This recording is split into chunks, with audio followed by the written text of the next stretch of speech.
Estoy convencida de que como cristianos tenemos que enseñarles a nuestros hijos lógica formal y apologética desde los primeros años del bachillerato, porque creo que si no lo hacemos vamos a seguir viendo un abandono de la fe cuando nuestros chicos entran a la universidad. Y aunque al final del día el destino eterno de nuestros hijos está en manos de Dios y Él es fiel para traerlos de regreso a sus caminos y sabemos que lo hace, eso no nos exime de una responsabilidad que tenemos, tanto con nosotros mismos como con nuestros hijos, y es la responsabilidad de aprender a amar a Dios con toda nuestra mente. Bienvenidos a Fe, Razón y Cultura, un espacio en el que analizamos críticamente los fundamentos del cristianismo y otras cosmovisiones. Hoy quiero contarte por qué creo que padres, profesores y líderes cristianos necesitamos empezar a enseñar apologética a nuestros niños y adolescentes antes de que entren a la universidad. No es opcional para nosotros. Su joven fe es aplastada por los argumentos anticristianos que se encuentran los chicos en las universidades. Y sinceramente creo que la apologética puede ayudarnos a prevenir o por lo menos a mitigar esta realidad. Es más, creo que puede incluso terminar fortaleciendo su fe, porque les permite a ellos poner su fe a prueba y salir al otro lado aún más convencidos de lo que estaban antes de que Dios existe. Y si en este momento crees que estoy siendo un poquito exagerada, déjame te comparto algunos hechos y estadísticas que muestran la importancia de lo que estoy diciendo. Aproximadamente el 60% de los jóvenes entre 18 y 22 años se desconectan del cristianismo. Estamos hablando de la edad de la universidad. En el 2007, el 77% de los adultos estadounidenses se describían a sí mismos como cristianos. 12 años después, solo el 65% lo hacía. Eso es una caída de 12 puntos en un poquito más de una década, es un montón. Y en ese mismo periodo de 12 años, las personas que se identifican como no religiosas, ateas o agnósticas combinadas pasaron de un 14% a un 26%. Entonces, dos saltos más de esa magnitud y llegamos a un 50-50, con cada vez más hijos nuestros del otro lado. Acá hay otro dato interesante. Aproximadamente 20.000 estadounidenses se convierten al Islam cada año. Este dato es del 2017, puede que el número hoy sea aún mayor. Teólogos y filósofos de alto nivel ya están hablando sobre este tema, te dejo por acá un video relacionado. El caso es que si tienes más de 30 años, probablemente no entiendes el panorama que enfrentan nuestros chicos en la universidad. Es mucho más hostil de lo que te imaginas. No asumamos por un segundo que es igual que nos tocó a nosotros, porque no lo es peor. Ahora, es verdad, nuestra generación ya tuvo que lidiar con algo de ateísmo y con la teoría de la evolución y su influencia en todas las materias académicas cuando estábamos en la universidad, pero por fuera del aula la vida era diferente, la sociedad todavía vivía bajo un paradigma cristiano. Es decir, a nivel popular, todavía se creía que el género estaba determinado por la fisiología y la justicia social no se había radicalizado al punto tal de desviarse de principios bíblicos en muchas instancias. Los adolescentes de hoy no tienen ese beneficio. Ellos salen de clase y tienen que seguir luchando para defender la verdad en casi que todas las esferas de sus vidas. Tienen que lidiar con teoría crítica de la raza, con la agenda LGBTQA+, que son capas adicionales de antagonismo a su fe, que ahora tienen que aprender a confrontar y a navegar. Entonces ponte por un segundo en sus zapatos. ¿Te imaginas lo agotador y lo difícil que debe ser eso? Recuerda que ellos no son adultos todavía. Entonces, adicional a todo esto, están lidiando con los desafíos normales de crecer. Y nosotros, como padres y líderes, por omisión, los estamos enviando a ese entorno completamente vulnerables y sin preparación. Pero bueno, ahora a lo que podemos hacer, porque mi objetivo no es dejarte deprimido, sino motivarte a actuar.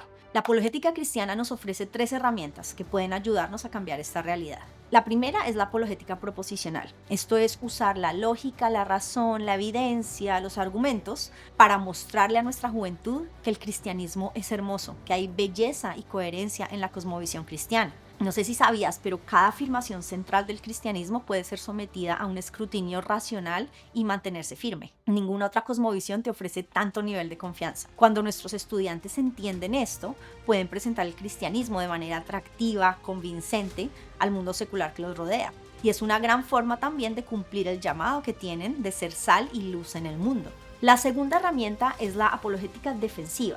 Esta consiste en exponer a nuestros jóvenes a los argumentos posmodernos y materialistas que hay contra el cristianismo sin filtros, tal y como se los van a encontrar allá afuera, y guiarlos en el proceso intelectual de responder a estos. Esto hay que hacerlo desde temprano y desde la seguridad de nuestros colegios, iglesias y hogares para darles tiempo y el espacio emocional que necesitan para lidiar con estas preguntas, porque no son preguntas fáciles. El mejor momento para empezar entonces es durante los primeros años de la secundaria o el bachillerato. A esta edad su curiosidad intelectual está despierta, fresca, sin prejuicios. Te dejo por acá un video en el que hablo del trivium dentro de un modelo educativo que se llama Educación Clásica Cristiana, en el que explico por qué esta edad es tan propia para esto. Pero el caso, este es el momento para moldear sus habilidades de pensamiento crítico, construir una cosmovisión, es decir, una forma de ver la realidad, y conectar grandes ideas en nuestra cabeza toma tiempo. Y si los jóvenes son expuestos por primera vez a conceptos filosóficos importantes cuando llegan a la universidad, ¿quién crees que va a plantar las primeras semillas en sus mentes? El profesor ateo, por supuesto. Y en ese punto, la apologética nos sirve, pero es menos efectiva y funciona más como un control de daños que como una defensa proactiva. Mira este argumento, por ejemplo, y cómo la apologética defensiva nos puede ayudar a responder al mismo.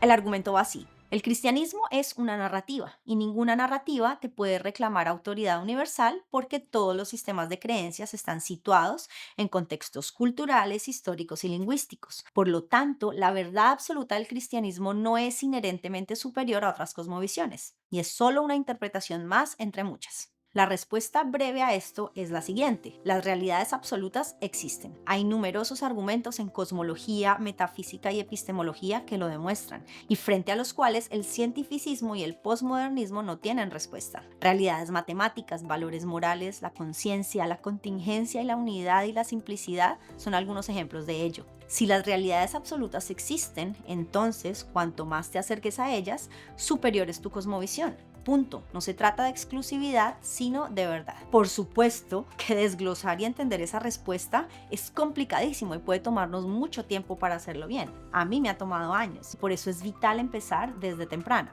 Ahora, es probable que no podamos cubrir exhaustivamente todas las objeciones potenciales que nuestros chicos van a encontrar en la universidad, y eso está bien, porque la apologética defensiva no solo te ayuda a responder a ciertos argumentos, sino que también te entrena la forma de pensar, te da pensamiento crítico y te da herramientas para eventualmente enfrentar cualquier ataque a la cosmovisión cristiana, incluso los que no puedes prever. ¿Y cómo se hace esto? Bueno, la apologética nos entrena para identificar supuestos subyacentes de cualquier proposición, la lógica interna de cualquier argumento, y nos da herramientas para navegar estas objeciones de manera sistemática, sin importar el área del conocimiento donde nos las encontremos. Puede ser biología, psicología, ciencias políticas, filosofía o lo que sea. Déjame darte dos aplicaciones más de la vida real. En prácticamente todas las facultades de ciencias, a nuestros hijos se les dice que la evolución darwiniana explica toda la vida y por ello no hay necesidad de un Dios creador. Esta proposición tiene supuestos y falacias que nuestros jóvenes necesitan aprender a identificar y analizar. Para empezar, este argumento asume que el naturalismo es verdadero.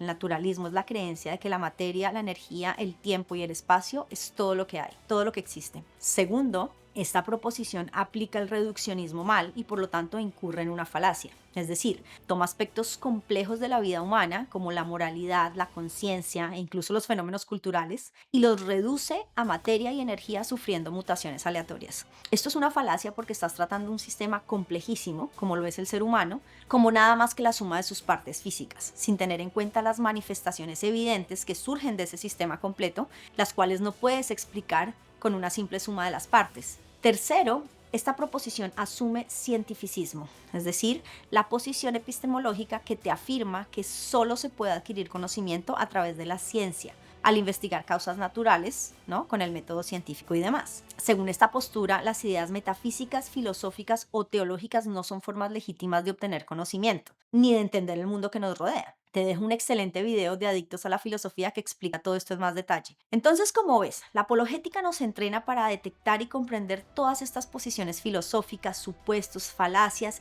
que siempre están detrás de las afirmaciones sobre la realidad. Y esto en sí mismo ya es una habilidad extremadamente valiosa. Es como aprender a leer los subtítulos de cada declaración que te encuentras allá afuera, especialmente a esas edades y en el contexto de la universidad. Pero volviendo a nuestro ejemplo de la Facultad de Ciencias, una vez que los supuestos son identificados, La respuesta de nuestros estudiantes siempre debe ser pedir razones que expliquen por qué esos supuestos son verdaderos. Nuestros estudiantes no deberían aceptar las proposiciones de los profesores sin cuestionarlas. Si alguien está haciendo una afirmación, en este caso el profesor, él tiene que argumentar la validez de todos esos supuestos subyacentes. Comencemos con el naturalismo, por ejemplo. El profesor debería presentar una defensa de que esta creencia es lo suficientemente sólida para superar todos los argumentos que hay a favor del otro lado, es decir, del dualismo, de la existencia del alma, de la existencia de Dios y de la moralidad trascendente, que no son pocos. Y lo mismo aplica para los otros dos supuestos. La carga de la prueba recae en la persona que hace la afirmación y no en los estudiantes. Si nuestros jóvenes entendieran esto, enfrentarían estos ataques con mucho más éxito. ¿Por qué? Porque si el profesor asume la carga de la prueba, lo cual es poco probable, pero digamos que lo hace,